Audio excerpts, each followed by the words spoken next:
चुगलखोर पड़ोसन। क्या कर रहे हो? छत पे जाके अखबार पढ़ूंगा।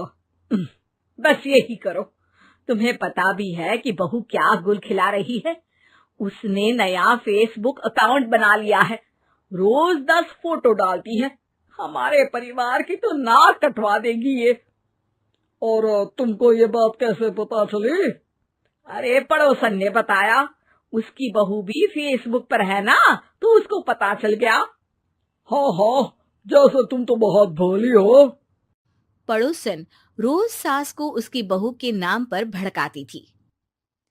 आज तो आपकी बहू कह रही थी मुझसे आके कि आप दिन भर खाती रहती है, खा खा के घटोत्कच हो गई है। क्या? उसने मुझे घटोत्कच बोला? अरे वो खुद ना कटी सुपर्णखा है। आप कह रही हो तो सही होगा, लेकिन आप उसको बताना मत कि मैं ये सारी खबरें आपको देती हूँ। शाम को जब बहू पड़ोसन के पास जाती है, आज तो तेरी सास तुझे सुपर्णखा कह रही थी, कल ताड़का भी कह देगी। पता नहीं इतनी अच्छी बहू मिली है, फिर भी वो तुझे राक्षसनी क्यों समझती है? आप कितनी अच्छी हैं। आप मेरी सास की हर बात मुझे बता देती हो, वरना मुझे पता ही नहीं चलता कि वो मेरी पीठ के पीछे इतनी बुरी बात करती है। चालाक पड़ोसन रोज ही दोनों सास बहू के सामने उन दोनों की ही बुराई करती और चुगली करके बातें बता देती, ताकि दोनों में हमेशा लड़ाई होती रहे। आपने तो बस छत पे बैठ के अखबार पढ़ना है और चाय के घूंट पीना है। बहू की वजह से मुझे तो जहर के घूंट पीने पड़ रहे हैं। कल वो मुझे मोटी घटोत्कच बोल रही थी। तो तुम भी तो उसको नाक कटी सुपर्णखा बोल देती ना। हाँ, वही बोल दिया मैंने उसे। आप मुझे कितना समझते हो। बहुत अच्छे से।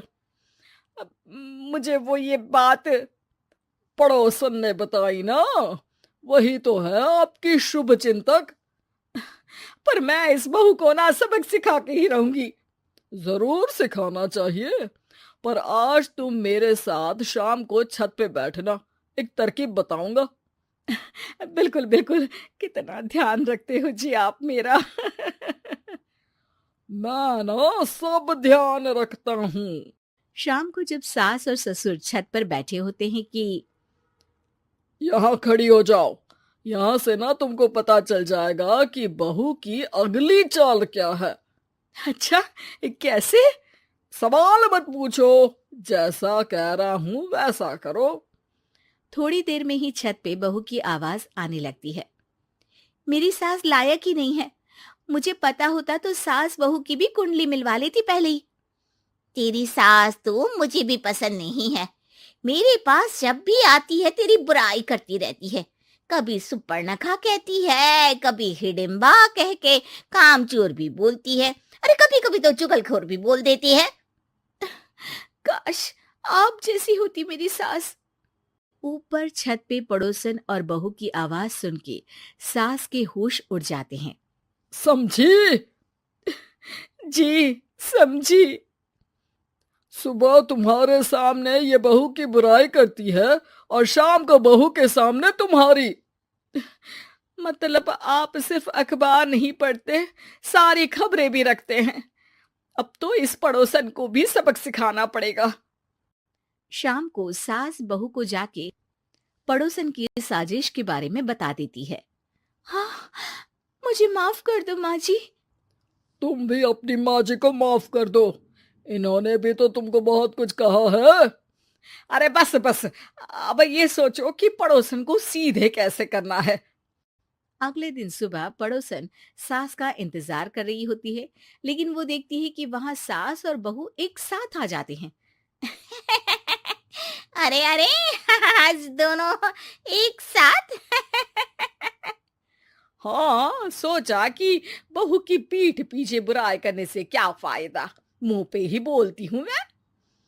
हाँ, मैंने भी सोचा आपको 2 बार मेहनत करनी पड़ती है, एक ही बार में काम खत्म कर लोगी।